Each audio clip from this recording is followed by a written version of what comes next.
జై శ్రీకృష్ణ. అనగనగా ఒక ఊరిలో ఒక అవ్వ ఉండేది. అవ్వకి ఇద్దరు కూతుళ్ళు ఉండేవారు. ఈ అవ్వ సంవత్సరంలో మొదటి కూతురి దగ్గర 6 నెలలు, రెండో కూతురి దగ్గర మిగతా 6 నెలలు ఉండేది. మొదటి కూతురి దగ్గర 6 నెలలు పూర్తయి రెండో కూతురి ఇంటికి వెళ్ళే దారిలో పెద్ద అడవి ఉండేది. ఆ అడవి దాటుకుని రెండో కూతురి ఇంటికి వెళ్ళవలసి వచ్చేది.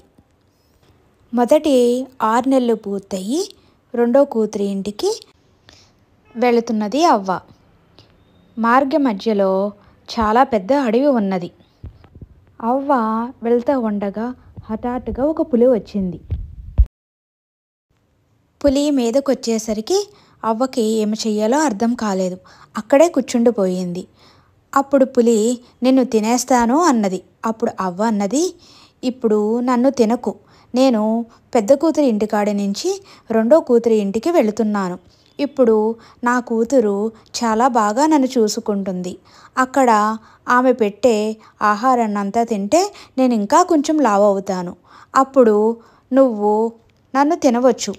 ఇప్పుడు నేను చాలా సన్నంగా ఉన్నాను కదా, అప్పుడు నీకు ఆహారం కూడా ఎక్కువగా ఉంటుంది. అప్పుడు నన్ను తినవచ్చు. ఇటువైపే నేను మళ్ళీ వస్తాను, వేరే దారి లేదు కదా, అది నీకు కూడా తెలుసు కదా.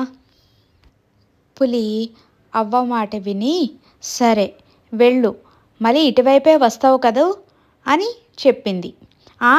నేను ఇటువైపే వస్తాను అని అవ్వ చెప్పింది. అప్పుడు పులి బాగా తిను, అప్పుడే నాకు ఆహారం సరిపోతుంది, సరేనా అని చెప్పింది. నీకోసం నేను ఎదురు చూస్తూ ఉంటాను అని పులి చెప్పింది. వెళ్ళొస్తా మరి అని చెప్పి అవ్వ అక్కడి నుంచి ప్రయాణాన్ని కొనసాగించింది. రెండో కూతురి ఇంటికి వెళ్ళింది అవ్వ. కానీ అక్కడ ఉన్నదే కానీ భయంతో ఆలోచిస్తూనే ఉన్నది. రెండో కూతురి ఇంటికాడి నుంచి మళ్ళీ మొదటి కూతురి ఇంటికి వెళ్ళేసరికి పులి నా కోసం ఎదురు చూస్తూ ఉంటుంది. పులిని ఎలా తప్పించుకోవాలని ఎప్పటికప్పుడు ఆలోచిస్తూనే ఉన్నది. మనవలతో పిల్లలతో సరిగ్గా ఉండలేకపోతుంది. ఎందుకంటే బామకి ఈ ఆలోచనే వస్తుంది. మనవరాలు అడిగింది, ఏమైంది అమ్మమ్మ అని. అవ్వ మనవరాలు భయపడుతుందని ఏమీ లేదే అని చెప్పింది. మళ్ళీ కూర్చుని ఆలోచిస్తూనే ఉంటుంది ఏమి జరుగుతుందా అని భయంతో. వెళ్ళే రోజు రానే వచ్చింది. ఇప్పుడు అవ్వ స్టార్ట్ అవ్వాల్సిన రోజు రానే వచ్చింది. అవ్వ అడవిలో నడుస్తూ ఉండగా హఠాత్తుగా పులి పైనుంచి దూకపోయింది. నిన్ను నేను తినేస్తాను, ఇప్పుడు నువ్వు చాలా లావుగా ఉన్నావు, అందుకని నేను నిన్ను ఇప్పుడు తినేస్తాను అని చెప్పింది పులి. అప్పుడు అవ్వ అన్నది, నేను చాలా దూరం నుంచి ప్రయాణం చేసి వచ్చాను, నాకు చెమట పట్టి ఉన్నది, నేను ఒకసారి అక్కడ స్నానం చేసి వస్తాను, అప్పుడు నన్ను తిందుగాని, నేను చాలా ఫ్రెష్గా ఉంటాను అని చెప్పింది అవ్వ. అప్పుడు పులి, సరే అలా అవుతే నువ్వు వెళ్ళి స్నానం చేసిరా అని చెప్పింది. అవ్వ స్నానానికని వెళ్ళింది కానీ ఏమి చెయ్యాలో తోచటలేదు. అప్పుడు అవ్వకి సడన్గా ఒక ఐడియా వచ్చింది.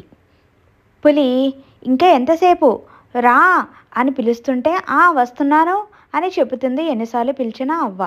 అప్పుడు పులికి కోపం వచ్చి దగ్గరికి వచ్చింది. దగ్గరికి వచ్చిన వెంటనే అవ్వ పొడిగా ఉన్న ఇసుకని గట్టి మీద నుంచి తీసుకుని పులి కంటిలోకి ఒకేసారి ఇసిరింది. అప్పుడు పులి ఒకేసారి కళ్ళు మూసుకుని దానికి మంటతో బాధపడుతూ ఉండగా అవ్వ ఫాస్ట్గా పరిగెట్టుకుంటూ వెళ్ళిపోయింది. ఈ కథలో నీతి ఏమిటంటే, మనకి కష్టాలు వస్తూ ఉంటాయి. కష్టం వచ్చినప్పుడు కంగారు పడకుండా దాని నుంచి తెలివిగా ఆలోచించి అవ్వక మళ్ళీ బయటికి రావాలి, అంతేగాని కంగారు పడకూడదు. అతిగా కంగారు పడితే ఉన్న ఆలోచనలు కూడా రావు. ఇలాంటి మంచి మంచి కథలు మీకు ఎన్నో కావాలంటే ఈ ఛానల్ని లైక్ చేయండి, షేర్ చేయండి, కామెంట్ చేయండి, సబ్స్క్రైబ్ చేద్దాం మర్చిపోకండి.